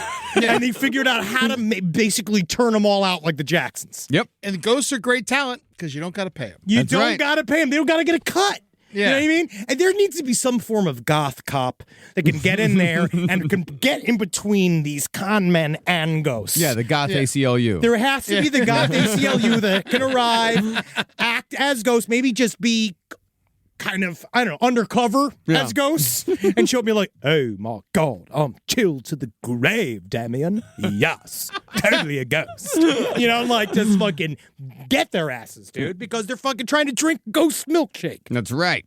Well, even Ronnie DeFeo himself, the mass murderer, he said that the story was created by his lawyer in a bid to both bolster the insanity plea and make a large amount of money in the process, later saying that he never heard any demons at all. And DeFeo has never really, settled on why he did it. He's like, yeah, I killed my whole fucking family. And sometimes he'll say, I did it with my sister. And sometimes he'll say, yeah, I did it because they were going to cut me out of the will. He changes it. Yeah, I did it because I was doing a whole shitload of acid at the time. Yeah. He was. He was doing a lot of acid. Well, the lawsuit was settled out of court. But in the end, the person who made the most money off Amityville was Jay Anson. As of today, the book has sold upwards of 10 million copies, and the movie is still one of the highest-grossing horror movies of all time. And that's just the first Amityville. There are how many, 5? I think there's a remake, too. Yeah, and multiple remakes, yeah. The Lutzes, however, did not make quite as much money as you'd expect them to. In all, they ended up with about $200,000. It's about $1 million in today's currency. It's pretty good, but nowhere near the 50-50 split they were promised. They did, however, make many paid appearances over the years. So there was that. So they got theirs. Yeah. They got their little chunk of their story for themselves. But that was weirdly how the Warrens were both evil and not evil, where they made sure you get a cut. Yeah. Like, if we're going to do this con, you get some. Yeah. But the third party to benefit off the Amityville story was, of course, Ed and Lorraine Warren. Even though they were only involved briefly, they were the voices that lent credibility to the story, and talking about Amityville became a reliable moneymaker for the Warrens, not to mention what it did for their reputation. Additionally, the Warrens also made a good chunk of change working as consultants for the Amityville Horror Part 2. Oh, yeah. You ever see Part 2? I'm certain I've seen all of them. It's one of those where this is an blend entirely together. Yes, this is an entirely like Amityville Horror 1 original great haunted house film. The rest are kind of bleh. I put them in the same category as the Psycho sequels. Yeah, and House 2. I liked House 2 People though. Under the Stairs 2. People Under the Stairs 2 is bad. But when it came to the Warrens and movie adaptations, none oversold their involvement more than the sequel to The Conjuring. That's all packaging and marketing. God. So The Conjuring 2 took Patrick Wilson and Vera Farmiga, the actors who played Ed Lorraine Warren, across the Atlantic to the UK, where they were portrayed as central characters in what I consider to be the most credible haunting in modern history. That's just my opinion, but it's what I consider. That is the case of the Enfield Poltergeist. I put it up there. Yeah. As one of my favorites. Yeah. Now, we just recently revisited the Enfield case on our new show, Last Update on the Left. Yeah. But if you don't subscribe or you just don't fucking feel like it, don't worry about it. We did do an extensive full 2-part series. Yes, we did. So you There's can a just lot go of listen stuff to on that. Enfield. Yeah, our statements on Enfield and Amityville have already been expressed. Yeah, and not to get people to not listen to our show, but the Apple show was awesome. The Apple Yes, TV that was the documentary best. about Enfield is incredible. It was that's wonderful. That's the whole reason why it's pretty much the update is just us talking about that. Yeah, it's great. I love that documentary series. Now, the broad strokes of the Enfield story is that a divorcee named Margaret Hodgson and her 4 children, living in council housing in the London suburbs, were haunted by a poltergeist starting in August of 1977. Soon after the story hit the papers, 2 legitimate and credible investigators named Guy Playfair and Maurice Grosse got involved. And Maurice Grosse was another true, stylistically important member of the Paranormal Society. They all kind of look like you. Just a bit. It's like if you put all of them together, it's you. Yeah. Wow. With the convertible. Yeah. Yeah, because I think it was Maurice Grosse, or was the Guy Playfair who drove the convertible? Guy Playfair. No, Maurice Grosse drove the convertible. He The drove ugly the one drove the convertible, as you got to do. He fucking having fun with it. Yeah. He was the fun guy. They all liked him best, though. He's the kind of guy you don't see coming, right? Maurice Grosse, you don't think you're going to fuck that guy. But the thing is, yeah, he's got a handlebar mustache, and he's got sort of Mr. Monopoly hair. But the thing is, he goes down like a fucking demon. You don't think he don't eat pussy like it's a fucking ghost he wants to kiss? Well, over a period of 14 months, Playfair and Grosse conducted the most in-depth and convincing investigation into a case of paranormal activity ever documented. I believe that they did what the Warrens wish they could. They did more than the Warrens ever wished they could have done. Well, the Warrens didn't want to do it. Well, they didn't believe in the scientific process. No, they didn't believe in the time. The Warrens had their way of doing things, which they believed was the only way of doing things, and their way of doing things was based entirely on faith, while Playfair and Grosse, their way of doing things was based entirely on what can we prove. Yes. Yeah, they were sitting there with a recorder every fucking day. Yes. Yeah. No, they were putting in the work. They didn't just shit, because the Warrens just show up, they yell a bunch, and then they leave. That's not investigation. I don't see anything wrong with that. I don't see somebody who's very little prepared, who arrives and improvises a great deal, and he might be a bit different bodied than other men. But it doesn't make him a con man or someone who doesn't deserve a beautiful wife and a home and a life. But since the Enfield poltergeist case became such big news in the UK, word of the story eventually got back to Ed and Lorraine Warren. We gotta get there. Who arrived on the Hodgsons' doorstep unannounced and uninvited right in the middle of the investigation. All right, you British fucks. Everybody out. America has arrived. Now, The Conjuring 2 portrayed this situation as a holy war between the Warrens and the evil spirit, which also involved a painting of a nun, which spun off into 2 highly profitable nun movies as a part of the ever-expanding Conjuring universe. There is no actual story tied to Ed Warren's painting of a nun. None of that is real. No. None of it is connected to anything. No final battle between the Warrens. No painting of a nun in the fucking Hodgson's house. That did Marcus, not happen. ask me how many of those movies I saw. How many of those movies did you see? None. EddieTunes.com. It doesn't stop there. He will have sex with your father. Let me see your balls, old man. Come on, let him see your father's balls. I didn't even make it through the first one. The nun is Natalie. I was so bored. Natalie left the theater as I was watching it. I fell asleep. She went outside and went on her phone for 20 minutes outside of the theater. Yeah. After I came, I fell asleep. Well, in fact, the Warrens spent exactly one day at the Hodgson house before being chased off after proving themselves to be, in Guy Playfair's opinion, cynical opportunists. From what Playfair recalled about his conversation with the Warrens, Ed boasted that he could help Playfair make a lot of money in this case if he played his cards right. And Playfair remembered thinking that that was all he needed to know about Ed and Lorraine Warren. Sounds like a fucking nerd to me. Well, he's cutting his money. This guy's like, Of course. He's like, oh, I'm going to have to give this fucker a cut. Oh, yeah, this fat idiot shows up and now you get 10%. Well, I mean, to be Guy Playfair did write the book on the Enfield He did. Poltergeist, but he did he so undersold the story. He's in the British. first. Yeah, he undersold the story quite a bit. He's British. Yeah. He didn't know the power of storytelling. Ed Warren, again, Colonel Parker of Ghosts. He just shows up and gets his 10%. Yeah. Yeah, Playfair told Ed that money wasn't their goal. And after the Warrens had a spirited and friendly discussion with Maurice Grosse, they actually play it in the documentary, and it's just the three of them just bullshitting in the kitchen. Oh, yeah. Yep. The Warrens left, never to return, one day. The story told in the pro-Warren biography, The Demonologist, however, is altogether different. I've been reading The Demonologist, and I will say, and also was reading The Devil in Connecticut, poorly written books, but we know what's nice is with how poorly written they are, much more easy to follow than most of the esoteric books I read. I wouldn't call these books esoteric, though. I'm just saying, but Ed Warren does teach you his process throughout these books. Sure, Like, he does talk. because it's extraordinarily oversimplified and it's all based on faith. Yeah. Yeah. Yep. So what I can't help but think, like, so they went all the way to Europe to do this, all the way to London or whatever to see the Enfield Poltergeist. Yeah. You think they did anything else? They while had a were over there? vacation. They went on vacation. It was a work vacation, buddy. Yeah. Boom, done. Work vacation. Yeah. Literally out of there one day, Yep. and the rest of it's all expenses paid. Go to the stupid Ferris wheel, going out, being like, would you even believe that? I can't even believe it. The beer's warm.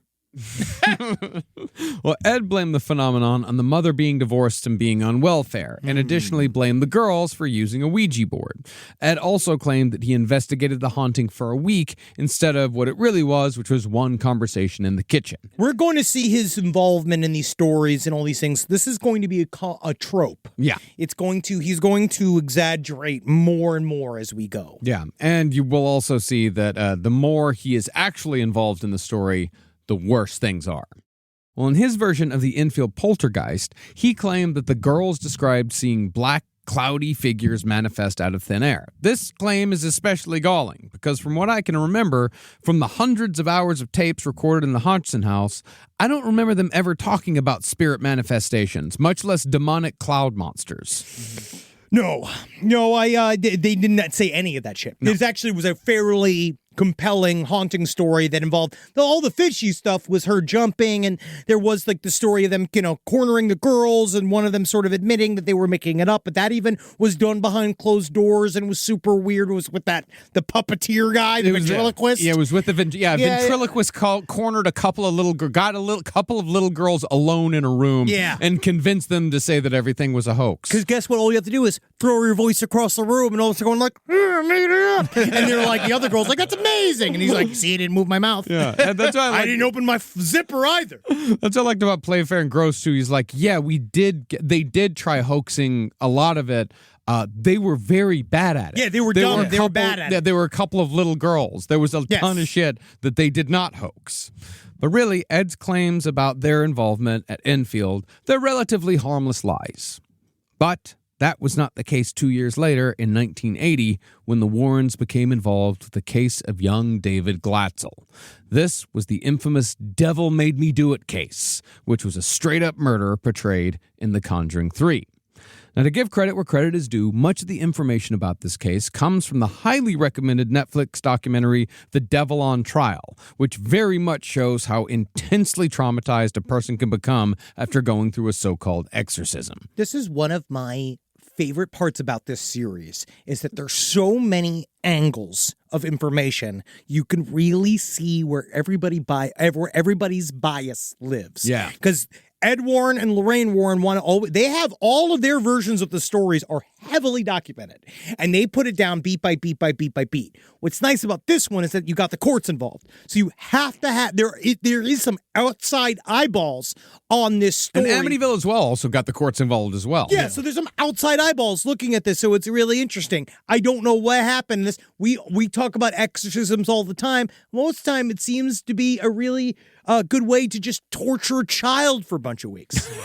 Now, David Glatzel was 11 years old in 1980, and he claimed to have his first run-in with the devil at the home of his sister Debbie and her boyfriend Arnie. After seeing visions of an evil old man, Glatzel claimed that one night he was violently pushed back on his bed, then saw what looked like the sort of devil one might see in a 70s Halloween costume. You know, the red bodysuit, the horns, the cape, the pitchfork. John Candy.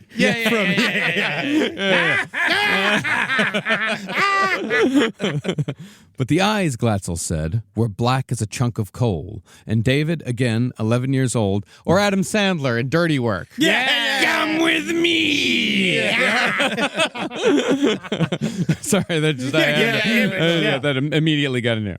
But the eyes, Glatzel said, were black as a chunk of coal. And David, again, 11 years old, felt as if the devil himself was coming for his soul.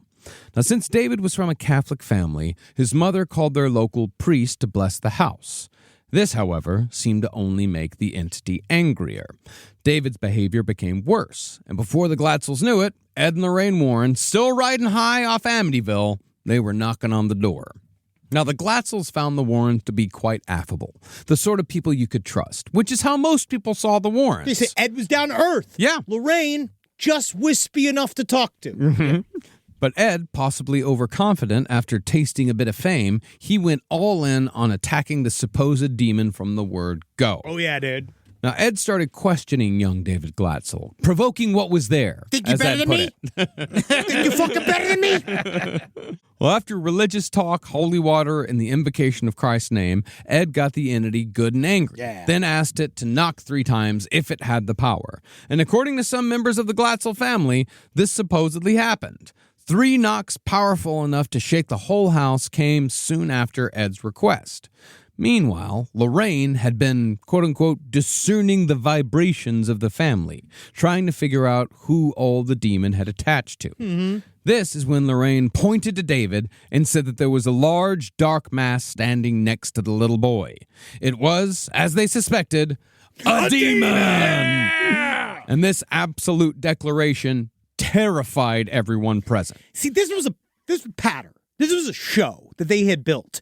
That they walk in, he does confront the demon. But Lorraine is a really interesting sidekick. Because, like, Ed's all in your face. It's very kind of like an actual magic show. He's being super gregarious and funny and engaging and directly really intense and yelling at you. Lorraine's walking around clutching her chest like this like mysterious person. They do this each time where they kind of split up. She walks around the house. He talks directly to the demon. She comes back in the room, and apparently it's all this where she goes up to Ed as they're questioning. She goes, like, whispers in his ear, like, remember when 9/11? Yeah. When he went up to him being like, hey, You gotta stop reading this book. you gotta say, hey, stop. Yeah. I know this book is great, but something's going on. But she goes up, she's like, there's the demon right there. Like she comes up right next to him as he's talking to, and it's this whole like, everyone's like, no, shit, they fucking did it. It's a good show. Yeah, and continuing his spiel, Ed told the family that David was already in the oppression stage of possession, the second stage, in which the demon speaks to him and urges him to do things that are out of character. The next stage was possession, and Ed explained in David's presence what they could expect if and when that happened. But before anyone could do anything about this demon, David's mother had to document everything that happened so they could formally request an exorcism from the Catholic Church. So in other words, the Warrens showed up, scared the hell out of the Glatzel family, and left them with a boatload of Vatican paperwork to fill out. I fucking hate paperwork. Oh, man. And Vatican paperwork, which is literally printed on the skin of children. Oh, my God. It's so hard to write on. Catholic paperwork is so fucking annoying. Oh, I bet. Because I you're had to like, I become- thought, doesn't God know everything? Can't God fucking handle this fucking paperwork? Why does God make me have to do his signature? Doesn't God know I'm fucking here? Yeah, man. I had to become a godfather recently. And Oh, they I had to do that garbage too. And they sent me a thing in the mail, and it's like, if this is bent, then it doesn't, like, if you crease this piece of paper, then it's all null and void. And it's like, I don't believe in God. Yeah, dude. If I crease this paper, God should straighten it out. Well, predictably, soon after Ed and Lorraine's visit, David Glatzel did indeed appear to become possessed. He raged and screamed almost constantly, made demonic noises, growled, cursed out his family. Eventually, he would physically attack anyone who came near him. He started choking himself to the point of passing out. If you watch the documentary, like, he was because that's the thing, he was like 11, 12, but he was a big 11, 12. I know that story. Yeah, he had a lot of meat. He really had quite a lot of meat. He's a big boy. He did kind of like, I feel like this is probably very similar to what Tom Hanks had to deal with Chet. He was a uncontrollable. I just kept thinking last night when I was watching, from the stream, I was thinking about bad things happen to heavy children. But he was a meaty boy. But according to Ed Warren, you wouldn't even believe. If you look at the size of his father, of course he's going to be that big. His father was Grizzly Adams. But even he couldn't keep the little boy down on the bed when he was jumping up and down. Like, he was like talking about this concept that, like, because the dad was big. Yeah, he's the huge. dad was big. And he said that, like, it took 6 grown men to keep the little boy on the bed. It's puberty. Yeah. Well, as a result, family members took shifts so they could keep an eye on David lest he hurt himself or someone else. And David's sister's boyfriend, Arnie Johnson, he would also take shifts. Arnie Johnson, the boyfriend, he completely bought into every single bit of this. What a good guy. The We'll find father, out. yes. I love that. The father, however, was working 2 jobs and he wasn't home much, so he more or less stayed out of it. But around the time the family started sitting with David in shifts, his mother once again contacted the Warrens. Now, Ed naturally said that David was now absolutely possessed. Of course. And if this continued, the devil himself was going to destroy their family and someone could quite possibly wind up dead by the end of it. Now, this is saying he's led her to her own devices. She's doing her own exorcisms on David as they go. Mm-hmm. This, of course, led to even more panic, but the Warrens managed to fast-track the paperwork and a minor exorcism was approved. Actually, 3 minor exorcisms were approved. You know that, right? There's 3? minor and major exorcisms. There's baby exorcisms, and there's fucking big-time exorcisms. Is it for adults and children? No, it's like one's considered like a half-step measure. That's sort of like an appetizer to an exorcism. Hey, how about you stop this? Hey, listen, we've all been kind of talking about this, and we feel like you're bumming people out. You know, like, but then they do a big one. But apparently it takes less paperwork to get a small one. Yeah. Now, David Glatzel, who still believes wholeheartedly that he was possessed, he says that the last thing he remembered concerning the exorcism was the beginning of the ritual, which starts with the recitation of the Lord's Prayer. It was said that the room then got cold, which was followed by David entering full-on possession mode, growling, jerking, and such and such. Mm-hmm. Supposedly, when a priest named Father Virgulak, and if I'm getting a fucking exorcism, I want Father Virgulak to do it. Oh, no, I definitely want to cling on to be there. He placed a crucifix on David's forehead, and it supposedly sizzled. And David turned blue as his tongue swelled up in his mouth. Henry, you were telling me something about how these things work, like these things that people see, these incredible things that people see. This also happened in the Amityville Horror House. Now, what you guys don't understand is... None of you understand. Yeah, I'm an idiot. You're an idiot. Anybody who's listening to me is a fucking idiot. So a lot of times, like in the Amityville Horror House, one of the things that Les has described was that there was a series of events that happened, like the banister to the main stairs exploded. But then you notice that when you went in to go look after the fact, there was a banister. It was attached. Don't know why. Couldn't find any of the flies. they heard, because what that was, as a matter of fact, was a thing called telepathic hypnosis that Ed Warren swears by, which is the idea that the demons make you see stuff that's not there so that you become a liar against yourself. So that what they do is it projects these things into your mind of these are what you see. And then you go and tell people to terrorize you just on your own. But then when you go tell people that this thing happened to me, and then they show up to go look, and there's no quote-unquote evidence of it. Yeah. It's because the picture of it was put in your mind by the demon just to make you upset. And then you're then doubly upset because then you had to lie to your friend. Oh, it's like in The Gate when the kids wake up and get out of hell and the house is fine and the parents come home and it's like, don't worry about it. Yeah, we're at the end of Troll 2, where it turned out it was not fine. And the ball comes rolling out and turns out the whole family's been taken by the trolls. Nice. Well, so you're saying... So that he saw this in his head. Yeah, so you're saying right? that all of the... So you're saying that he puts the crucifix on his forehead and says, that didn't happen. No. But... It's the demon making him think it happened. So did it really happen? Do things that you think happen because you think that they happen, or do they happen because they happen? Maybe covered in a bunch of hot sauce. That's what you did to me. Yeah. In Murderfist. Yeah, well, no, I wasn't a part of that. No. You came over to my house covered in hot sauce and I sold you weed. Yes, thank you. I still want to say thank you for that. But no, it's very interesting. It's the way he talks out the concept of... it's how he explains away these things these crazy things that supposedly happen during exorcisms that never get caught on camera. And in hauntings in general. And then it's that it happens in your mind. And what's interesting is if you look up telepathic hypnosis, that was one of the main things that the CIA was worried about with the Russians, is that they thought that they could telepathically change our minds from Moscow. And that's why we stepped up the psychic spy program. Oh, the men who stare at goats type shit. Yeah. Well, does that help anything? Have I helped? No, I'm more lost for sure. Well, this was during just one of the 3 exorcisms done on David Glatzel, which, as we know, can often be drawn-out, torturous affairs for the people supposedly being exorcised. And everyone else. Yes. Near the end, though, afraid that David was going to die, Arnie Johnson, the boyfriend, he called out for the devil to take him instead. Take me instead! He's like, quit messing with my little buddy. Yeah. Quit messing with my little buddy and be on me. Yeah.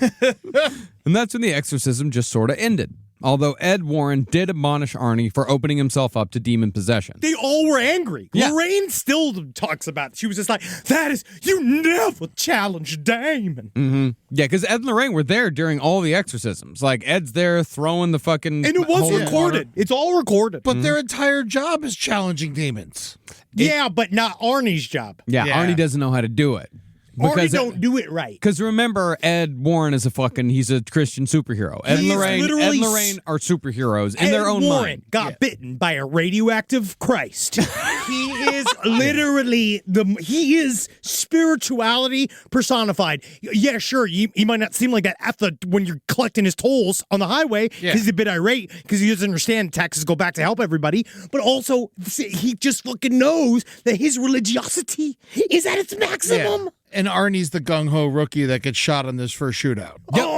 Just tell Teresa. Tell Teresa I love her. Now, Lorraine Warren claimed that after Arnie said, "Come at me. Come inside me, ghost." She was getting visions of Arnie Johnson committing violence with the knife. She even called up the police and said, "Hey, I think Arnie Johnson is going to commit a crime with a knife," which the police can't really do anything about that. No, you can't say, "Yeah, my buddy Arnie is going to do something." And you're like, yeah, probably. His name's Arnie. Well, from what she said, the devil does not strike right away, but will wait until you're vulnerable. And it was said that after the exorcism, Arnie was starting to show some of the same symptoms of demon possession as David. So that he would his girlfriend said that he would start to hallucinate, do the growling thing, pass out. And then I fuck your mother. I'm fucking your mother in hell. I'm going to fuck her. Stuff like fat blue tongue. Fat blue tongue. Weird stuff. Yeah. Meanwhile, Arnie moved in with Debbie Glatzel. This didn't prevent her from moving in with the guy. Loved him. Still loved him. Honestly, it just shows how hard it is to be a single lady. Yeah, and by the way, she stayed with him them all through everything that's about to come. She stayed with them, and they're still married to this day. It's a good woman. Yeah. Wow. Debbie soon got a job as a dog groomer working for their landlord, a guy named Alan Bono. This, of course, is when Lorraine's supposed visions came to pass in A Murder Most Violent. God, did you see this movie? It's so fucking bad. Conjuring 3 Conjuring so 3 fucking sucks. bad. Is that So the one where they fucking have all much. the different religions like around him at the end? Like, doing the exorcism? Maybe. I don't Yes. know. Yeah, they bring in like the rabbi. Yeah. And they bring in, Yeah. it might be. And this is the movie where also talks Or is about. that The Exorcist? Ooh, It might be the new Exorcist. Ooh, don't maybe know. you're right. Maybe. I don't know. I've derailed us. I saw We gotta that. fight this. But it's one of those. It's all one I of know is those. I saw The Conjuring 3 and it fucking sucked. So I remember getting mad. Yeah. It was so bad. Sucks. Yeah. So on February 16th, 1981, months after Arnie did the whole take me thing during the exorcism, he, Debbie Glatzel, Arnie's younger sisters, and their landlord, Alan Bono, they were all hanging out. Now, Alan Bono was day drinking, and he was day drinking heavy. Good. In the movie, they do this thing where he's like playing the radio too loud, but it's at the dog groomers, and it's just like Yeah. it's like you're torturing all these dogs, and he's like Yeah. doing all this cocaine and smoking weed in it. Yeah, because Alan Bono, he owned a dog kennel and he did dog grooming, and that's where Debbie was working at the time. And he was their landlord, but they were also hanging out and It's getting back drunk. in the day. People used to hang out with Yeah, their it's landlords. 1981. It's weird. Yeah, I find it's best to be drunk when you yell at dogs.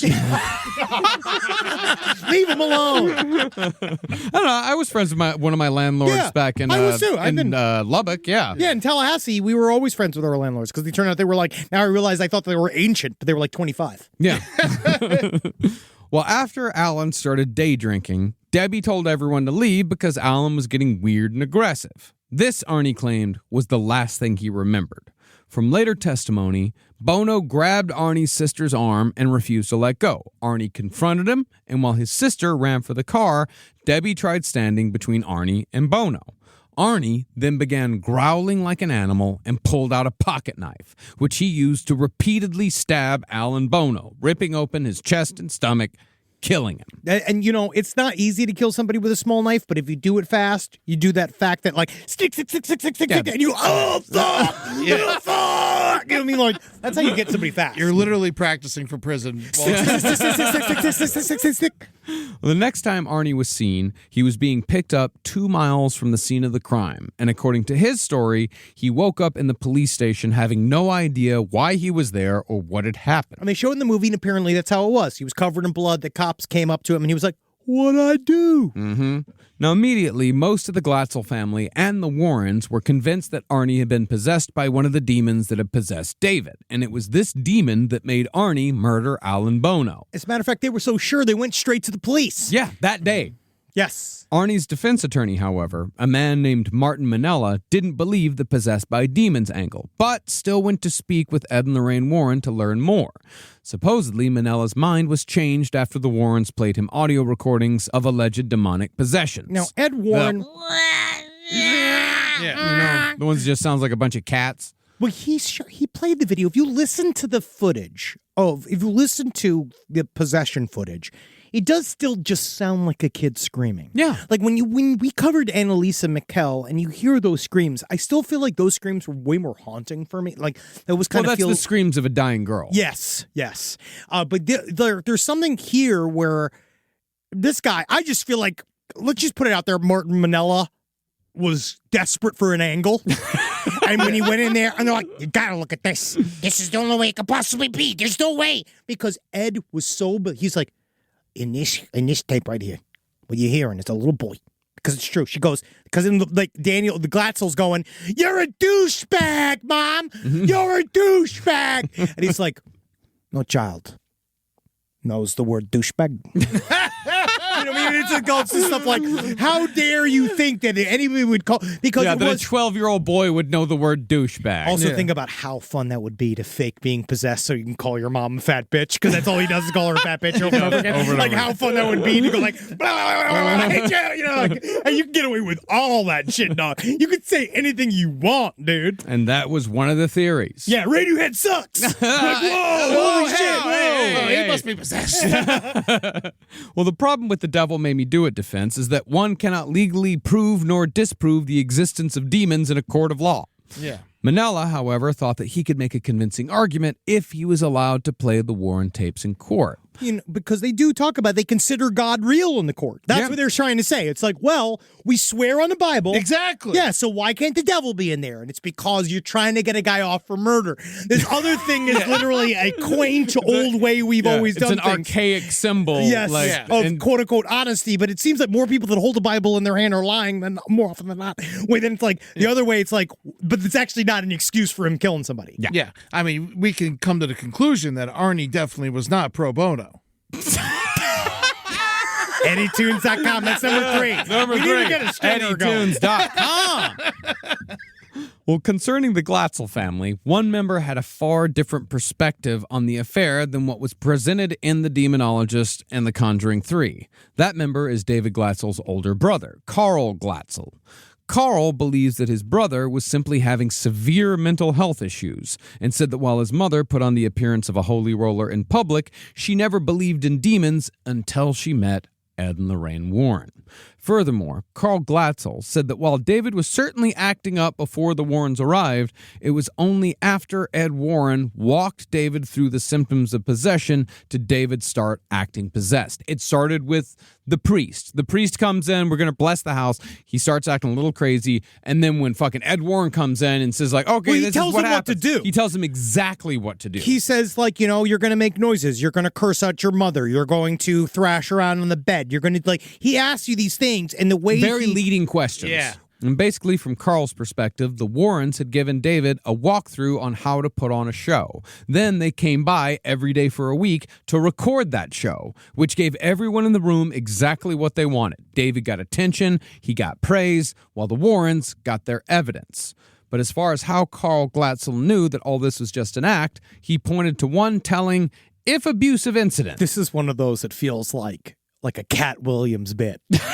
Where this is very it's just very funny because I can see this playing out. I can see this. Yes, I can very much see this playing out. Well, one night after the Warrens weren't coming around so much, but before the exorcism, David was doing his whole show. He was cursing at his mother. He was growling. He was making a hubbub. And apparently he was going too far. Yeah. Like he was saying stuff that was like really out of school about his mom. Yeah. Right? This happened to be one of the nights that David's father was at home. And deciding that he'd had enough, David's father stood up and slapped David in the face. Yeah, he came in. The big motherfucker. Yeah, right? he's a big huge motherfucker. Yeah. He picks him up. He's like, I'm sick of this shit. You're not going to fuck around with this anymore. He clocked him on the side of the head.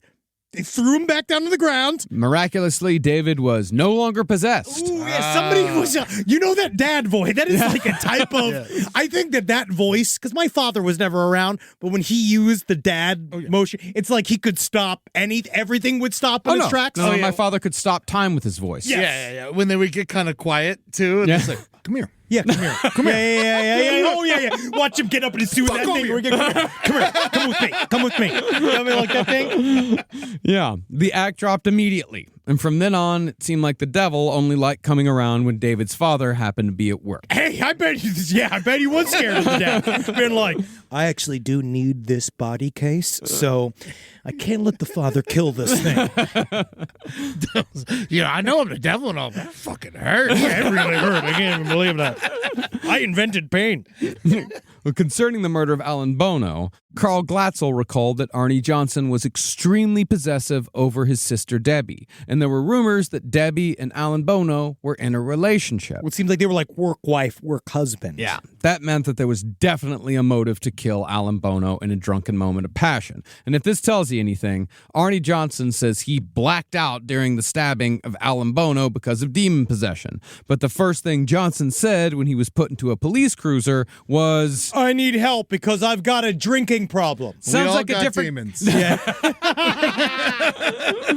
Sounds like a different kind of blackout to me. Yes, it does. It does sound like a different type of blackout. I do find there's an extreme similarity between David Glatzel later on when you watch in the documentary series to Daniel Lutz in Amityville Horror. Yes. Then when you're watching Amityville Horror, which talks with him, like you see something in the two of them that is very, very similar, which is lot of trauma. It's a lot of trauma for one reason Something. or another. God Something. knows. Yeah, God knows what the fuck happened to those two dudes. But in the end, the judge in Arnie's case did not accept his very real plea of not guilty by virtue of possession. This is the thing. Both Conjuring 3 and the documentary series, which is good, builds up all this stuff about we're going to put the devil on trial. We're going to do all this stuff. And they're building up all this evidence. And both of them all turn on, well, like, we went to the judge and we couldn't go inside. And they literally, like, he just said no. He the just judge didn't just even goes, let him nah, in. Yeah, he's nah. like, no. Ed Warren showed up with 6 priests that were all supposed to go in, talk about the proof of it. He had this whole thing set up, and they didn't even let him in the office. They were like, no, you're not coming in here. Yeah, this is the judge just said, like, this is stupid. So Stop wasting my fucking time. The devil literally never made it even close to being on trial. The devil couldn't even get jury selection. The devil was not in the courtroom. That is a judge that's getting reelected. Yes. Well, after everyone who was present at the murder was forced to say that they did indeed see Arnie stab Alan Bono, Arnie had no choice but to pivot to a self-defense argument. Yeah, that's the thing. But if you stab somebody like 100 times, it's hard to say that it was 4 times. It was 4 big stabs. 6. Yeah, four big, 6 small. Yeah, they said they but can't- enough to rip open his like belly. He did one stab and rip. They said it was too many stabs to be self-defense. Yeah.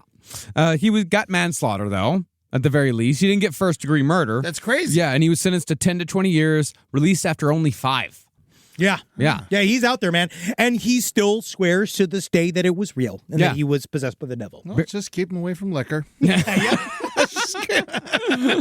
But that whole time, while he was in prison, David Glatzel's mother was on a media tour with the Warrens. Together, they denounced the justice system for rejecting the devil made me do it defense. But at the same time, they were also striking some pretty lucrative deals.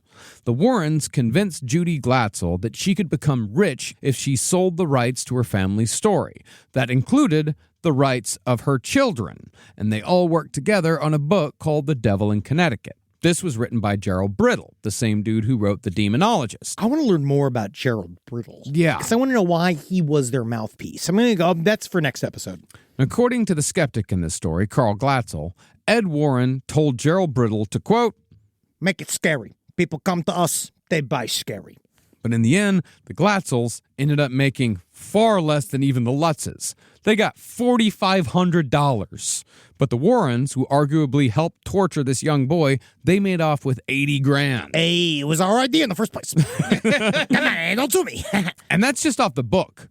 That doesn't even count the profits their estate made off The Conjuring 3. And by the way, not a single fucking dime from The Conjuring 3 went to the Glatzels, even though all of their real names and all of their stories are used in the movie. That was, of course, because their mother sold their rights when they were children. Conjuring 3 got worse. Yes, it did. Yes, it did. Yeah, and it's not just because they used the little boy from the Haunting of Hill House as David Glatzel. Oh, yeah, that's right. It was the same kid. Yeah, Wow. that's weird, right? Yeah. Isn't it weird how all those little kids were in like 6 horror movies all at once? They look like haunted little children. Yeah. They look good. They look spooky. Yeah, they were very well cast. Yes. Now, David Glatzel, as I said, he still believes that he was possessed by demons, but he also believes that the Warrens used him and his family for profit and fame. But what is more interesting is what Carl Glatzel discovered after his mother died. According to Carl, his mother was an obsessive note-taker, and there were several notes from around the time of the possession saying that she had been giving her family doses of so-called medicine. Carl deduced that his mother, overwhelmed with a large family and a husband who was never around, he deduced that she was drugging her children with a sleeping aid called Sominex. Because as David remembered, his mother always fed the family from a large bowl, but she always made... I know. It's so fucking sad. It's just a fucking, come get your slop, Come you get your fucking slop, pigs. pigs. Good time to go. Here's your nap time, stew. Here, strap it to your face. But she always made a small separate plate for herself. Oh, don't worry. I don't need any of that. I don't like stroking out. Now, we couldn't find evidence of this claim, Yeah. but Carl said that the long-term side effects of Sominex, maybe this is like the 70s ingredients in Sominex, the 70s formula. I but couldn't sleep. I took a Sominex. I've never heard of Sominex. Yeah, Is this never- still out It's there? old school. It's very, very It's old like school. Tavesty, that Yes. shit that just knocks you out that worked for a while, but they're like, oh, we got to get rid of this. yeah, I think Sominex is much the same way. Yeah. My mind saying, go to Seymour, talk to Seymour. What? It's from Little Shop of Horrors. Oh, did he take Sominex? Well, it's one of the cuts for the musical, not from the film. Oh, God damn you, fucking musical theater. We lose all credibility when you do this. Do you not think that Ed Warren doesn't come from my singular portrayal as a 17-year-old as Mr. Mushnick? Well, at least in the 70s, the side effects for Sominex included emotional instability, hallucinations, and weight gain. And sure enough, David Glatzel was a chubby little boy. Bad things happen to heavy children. Now, these were the most famous cases involving the Warrens. Because Amityville's going to put them on the map. Yeah, this is the one that broadcasts them across the world. Yeah, Amityville puts them on the map. The Devil Made Me Do It. That's also a massive story. Huge. These are the ones that are made into movies that together have grossed billions of dollars worldwide. I think it's $2 billion altogether. As when you put all the Conjuring movies, all the entire universe, your Annabelles, your Nuns, all that shit. Yes. But these are only 4 cases out of the thousands in which the Warrens were involved. If you believe 4 to 10,000 is what they said. And it was some of the smaller ones that were the most bizarre. These were the Smurls, the Snedekers, and many others, all of which will be covered next week in our conclusion, along with the allegations that Ed Warren was, under the shield of being a warrior for Christ, a sexual predator. You know, it's amazing how many vestiges have a little child underneath sucking on the knees of an old man. What? Well, let's move on. The show's over. Nothing to move on to. Yeah, it's time to go. Yeah, the show's over. That was the end. It's time to wrap it up. Let's to the brighter side. Yeah.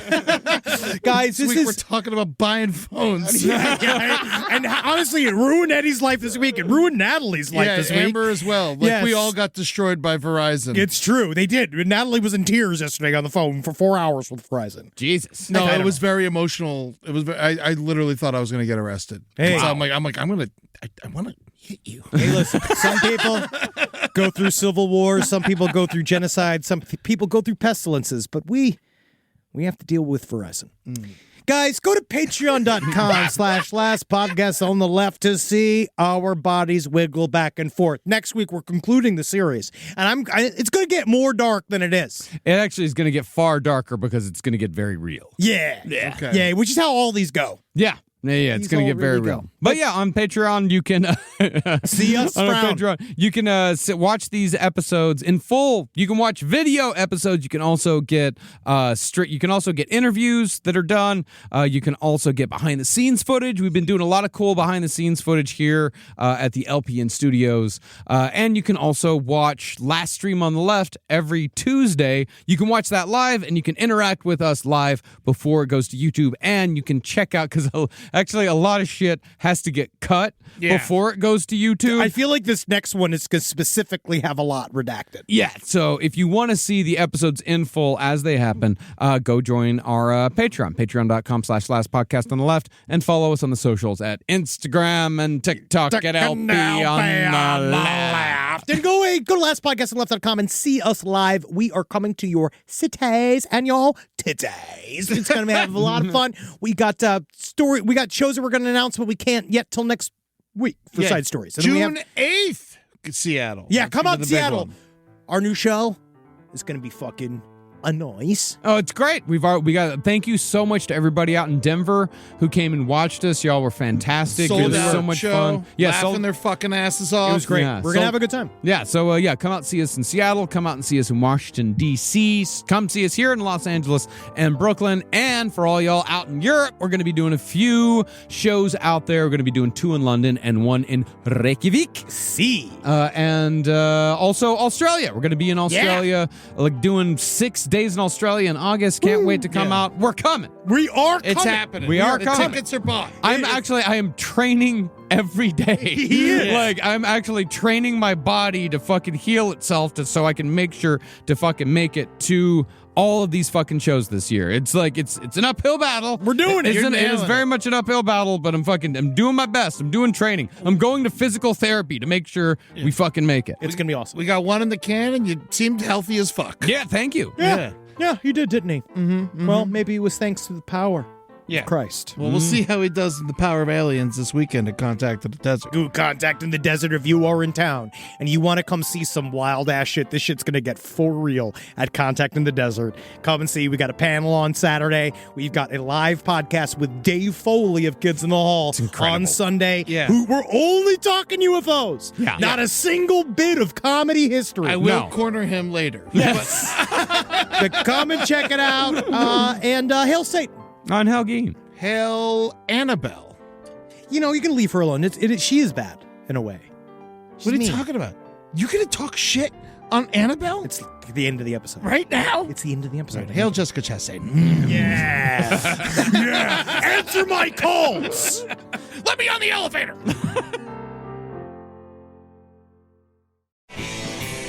This show is made possible by listeners like you. Thanks to our ad sponsors, you can support our shows by supporting them. For more shows like the one you just listened to, go to lastpodcastnetwork.com.